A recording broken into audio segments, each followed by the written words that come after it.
बुधवार को अगरतला में तनाव तब बढ़ गया जब त्रिपुरा प्रदेश महिला कांग्रेस ने विधानसभा तक एक मार्च का आयोजन किया। इस मार्च में महिलाओं के लिए 33% आरक्षण को तुरंत लागू करने की मांग की गई थी और वो भी बिना किसी परिसीमान के शर्त के। कांग्रेस पार्टी अब महिलाओं के लिए 33% आरक्षण को तुरंत लागू करने की मांग को बिना किसी परिसीमान प्रक्रिया की राष्ट्रीय राजनीति के बहस का एक प्रमुख मुद्दा बनाने की कोशिश कर रही है। ऐसा इसीलिए है क्योंकि भले ही संसद ने महिला आरक्षण विधेयक पारित कर दिया हो, लेकिन असल में अभी तक किसी भी विशेष सीट के लिए आरक्षण लागू नहीं किया गया है। विपक्षी दलों का तर्क है कि मौजूदा सीटों की संरचना के भीतर ही इस आरक्षण को लागू करना पूरी तरीके से संभव है और इसके लिए सीटों की नई सीमाएं तय करने यानी परिसीमान की प्रक्रिया का इंतजार करने की कोई जरूरत नहीं है। আপনারা জানেন বিগত দিনে 16, 17, 18 সংসদে যে মহিলা আরক্ষণ বিলের নামে মোদী সরকারের যে রাজনৈতিক উদ্দেশ্য প্রণোদিতভাবে ডিলিমিটেশনকে জুড়িয়ে দেওয়া হয়েছে। আদতে এটা মহিলা সংরক্ষণ বিল ছিল না, কারণ 2023-এই মহিলা সংরক্ষণ বিল ধ্বনি ভোটে পাশ হয়েছে রাজ্যসভা এবং লোকসভাতে। সেই ক্ষেত্রে ওনারা যে রাজনৈতিক উদ্দেশ্য চরিতার্থ করার জন্য যে ডিলিমিটেশন এনেছে সেটা কেন এনেছে? ওনাদের যে স্বপ্ন 50 বছর রাজত্ব করবে ভারতবর্ষের বুকে, সেটা তাদের স্বপ্নের ঘুরে আসার বালি হয়ে গেছে।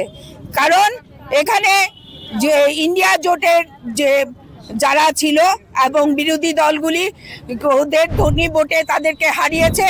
2023 में पारित संवैधानिक संशोधन अधिनियम में लोकसभा, राज्य विधानसभा और दिल्ली विधानसभा में 1/3 सीटें महिलाओं के लिए आरक्षित करने का प्रस्ताव रखा गया था।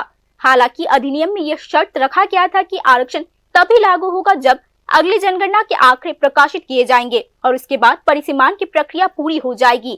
यह विशेष शर्त अब इस विवाद का मुख्य केंद्र बन चुका है।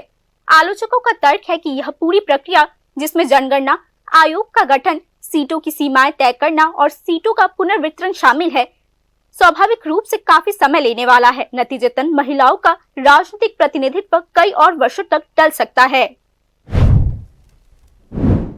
মহিলা সংরক্ষণ বিলের নামে যে ওনাদের রাজনৈতিক উদ্দেশ্য চরিতার্থ করার জন্য চেয়েছিল ডিলিমিটেশন, সেটা ধ্বনি ভোটে যখন পাস হয়নি তখন ওনারা কংগ্রেস এবং বিরোধী দলগুলির উপর কালিমা লিপ্ত করে ওরা চেয়েছে যে আমরা জাতীয়বাদী কংগ্রেস দল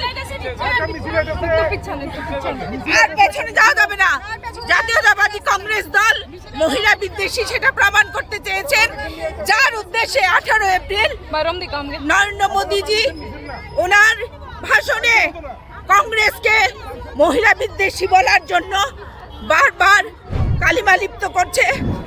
फिलहाल लोकसभा में महिलाओं का प्रतिनिधित्व कुल संख्या के मुकाबले काफी कम है। इस तरह कई राज्यों की विधानसभाओं में भी महिला सदस्यों का अनुपात काफी कम है। इसी वजह से विपक्षी राजनीतिक दलों का मानना है कि यदि महिला आरक्षण को जल्द से जल्द लागू कर दिया जाए तो इससे नीति निर्माण की प्रक्रिया में महिलाओं की भागीदारी में बढ़ोतरी हो सकती है। इसके विपरीत सरकार का तर्क है कि बिना परिसीमान के आरक्षण लागू करने से कई सवाल खड़े हो जाएंगे, जिनका कोई स्पष्ट जवाब नहीं होगा। आखिरकार कौन से विशेष सीटें आरक्षित की जाए, आरक्षित सीटों का रोटेशन कितने समय के अंतराल में होगा और जनसंख्यायिक संतुलन को कैसे बरकरार रखा जाएगा।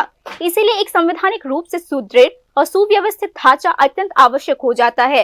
राजनीतिक दृष्टिकोण से यह मुद्दा और भी अधिक संवेदनशील है। विपक्ष का तर्क है कि कानून पारित होने के बावजूद इसके वास्तविक कार्यान्वयन में जानबूझकर देरी की जा रही है। दूसरी ओर सरकार का कहना है कि एक दीर्घकालिक और टिकाऊ ढांचा स्थापित करने के लिए फेस्ड अप्रोच अपनाना काफी जरूरी है। मोटे तौर पर कहे तो पूरी व्यवस्था में कि महिलाओं के लिए 33% आरक्षण को तुरंत लागू किया जाए या परिसीमान के बाद एक ही केंद्रीय मुद्दे के इर्द गिर्द घूमता है। हालांकि कानून मौजूद है, लेकिन अब तक इसे लागू करने की राजनीतिक इच्छा शक्ति को लेकर सवाल उठाए जा रहे हैं। Bureau report, news now.